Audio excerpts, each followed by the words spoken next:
अभी हम लोग बात करने वाले एनसीईआरटी क्लास 12 केमिस्ट्री के चैप्टर नंबर 1 का एक्सरसाइज नंबर 1.11 के सोल्यूशन के बारे में। उसमें बोला गया कि अ सिल्वर क्रिस्टलाइजेज इन एफसीसी लैटिस, एक सिल्वर क्रिस्टलाइज किया है एफसीसी लैटिस में, और उसमें उसके डेंसिटी के बारे में दिया हुआ है और एज लेंथ दिया हुआ है, और वो जानते हुए हमें उसका एटॉमिक मास निकालना है। तो हम लोग ने यहाँ पे लिख लिया है कि A इज इक्वल टू इतना, एज लेंथ जो है, डेंसिटी हमें इतना दिया हुआ है, और वो एफसीसी लैटिस होने के कारण Z इफेक्टिव हमारा क्या हो जाएगा 4, क्योंकि हमें पता है एफसीसी का लैटिस एफसीसी लैटिस जो होता है उसका इफेक्टिव नंबर ऑफ एटम्स 4 होता है। तब डेंसिटी का फॉर्मूला देखते हुए हम लोग लिखते हैं, डेंसिटी का फॉर्मूला क्या होता है, Z effective multiply by atomic mass divided by edge length का whole cube multiply by Avogadro constant. अब हमें ये एटॉमिक मास, ये m निकालना है हमें, तो हम क्या करते हैं ना कि इस m को राइट हैंड साइड ही ले लेते हैं और फिर बाकी ये जो बचा हुआ टर्म है इसे लेफ्ट हैंड साइड लेते आते हैं, तो डेंसिटी तो इधर ही रहेगा। ये जो नीचे वाला टर्म है राइट हैंड साइड में a cube multiply by Avogadro constant, ये जब लेफ्ट हैंड साइड जाएगा तो ये नीचे के बदले ये ऊपर चला जाएगा, a cube multiply bye na divided by, और जब ये Z इफेक्टिव को हम लोग लेफ्ट हैंड साइड जाएंगे तो ये ऊपर के बदले ये नीचे आ जाएगा, is equal to m।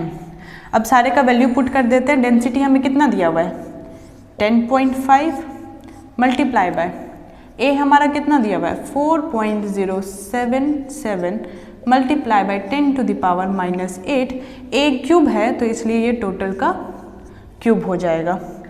Avogadro constant क्या होता है ये आप लोगों को पता होगा, अगर नहीं पता तो ये 6.022 इंटू 10 टू द पावर 23 होता है Avogadro constant, divided by effective number of atoms कितना है 4, is equal to m।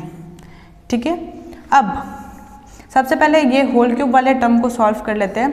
10.5 multiply bye, जब 4.077 का होल क्यूब करेंगे तो हमें आएगा 67.76, और यहाँ पे मल्टीप्लिकेशन यूज़ होने के कारण ये मल्टीप्लाई हो जाएगा तो 10 टू द पावर -24 हो जाएगा, क्योंकि 8 3 24 होता है, multiply by 6.022 into 10 to the power 23 divided by 4 is equal to m। अब क्या करते हैं ना कि ये जो सारा मल्टीप्लिकेशन वाला टर्म है सब एक साथ कर देते हैं और ये पावर वाला टर्म को एक साथ रख देते हैं। जैसे 10.5 multiply by 67.76 multiply by 6.022 multiply by 10 to the power -24 multiply by 10 to the power 23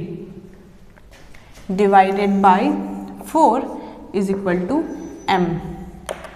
जब हम इसे पूरा सॉल्व करेंगे तो हमारा वैल्यू आएगा 4285.01। जब 10.5 मल्टीप्लाई बाय 67.76 मल्टीप्लाई बाय 6.022 करेंगे तो हमारा वैल्यू आएगा 4285.01। इसे डिवाइडेड बाय 4 कर देंगे, मल्टीप्लाई बाय, यहाँ पे क्या हो जाएगा, बेसेस सेम है तो इसलिए -24 और यहाँ कुछ नहीं है तो ये पॉजिटिव हो जाएगा। जब हम इसे माइनस करेंगे तो 10 टू द पावर -1 आ जाएगा, क्योंकि 24 बड़ा है इसलिए माइनस साइन यूज होगा, इज इक्वल टू m।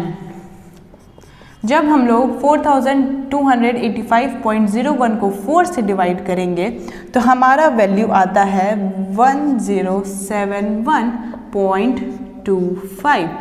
जब हम लोग 4285.01 को 4 से डिवाइड करेंगे तो हमारा वैल्यू आएगा 1071.25 multiply by 10 to the power -1 equal to m। -1 होने के कारण क्या हो जाता है कि 1071.25, ये माइनस होने के कारण क्या हो जाएगा, इसे ये नीचे आ जाएगा। ठीक है, तो फिर जब इसे सॉल्व करेंगे तो हमें मिलेगा 107.1 इज इक्वल टू m। ये हमारा एटॉमिक मास निकल गया 107.1 ग्राम पर मोल हमारा एटॉमिक मास आ गया। हमें एज लेंथ दिया हुआ था, डेंसिटी दिया हुआ था और FCC लैटिस होने के कारण Z इफेक्टिव हमें पता चल गया। तो उसका डेंसिटी का फॉर्मूला यूज़ करते हुए हम लोग एटॉमिक मास निकाले जिसका कि वैल्यू आया 107.1 ग्राम पर मोल।